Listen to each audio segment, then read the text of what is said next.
বাংলাদেশ সম্মিলিত সনাতনী জাগরণ জোটের মুখপাত্র ও ইসকন নেতা চিন্ময় কৃষ্ণ দাসের মুক্তির দাবি করেছে মোদির দল বিজেপি। ক্ষোভ জানিয়েছে তারা।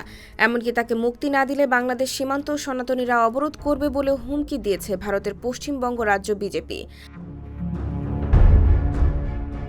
একই সঙ্গে কলকাতার বাংলাদেশ ডেপুটি হাইকমিশনের সামনে বিক্ষোভেরও হুমকি দিয়েছেন রাজ্যটির বিরোধী দল নেতা শুভেন্দু অধিকারী।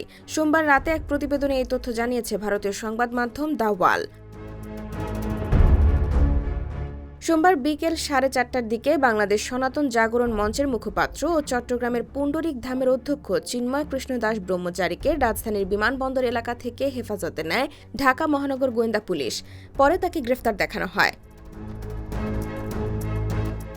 পরে ইসকনের নেতা চিন্ময় কৃষ্ণ দাসের গ্রেফতার নিয়ে উদ্বেগ প্রকাশ করে সোমবার রাতে বিজেপি নেতা শুভেন্দু অধিকারী সাংবাদিকদের কাছে দাবি করেন, বাংলাদেশের অন্তর্বর্তী সরকার হিন্দুদের ওপর অত্যাচার করছে। এমনকি বাংলাদেশে হিন্দুদের অস্তিত্ব রক্ষার নেতা চিন্ময় কৃষ্ণ প্রভুকে ইউনূস সরকার গ্রেফতার করেছে।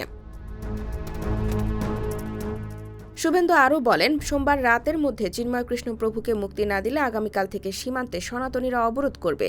ভারত থেকে পশ্চিমবঙ্গ দিয়ে কোনো পরিষেবা বাংলাদেশে ঢুকতে দেবে না। শুভেন্দুর কথায়, বাংলাদেশের হিন্দুদের ওপর যেভাবে দমনপীড়ন শুরু হয়েছে তাতে আমরা চিন্তিত, ব্যথিত। এই জিনিস আর বরদাস্ত করা হবে না।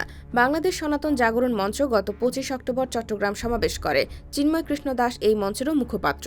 ওই সমাবেশের পরপরই চিন্ময় কৃষ্ণ দাসের বিরুদ্ধে জাতীয় পতাকা অবমাননার অভিযোগ ওঠে।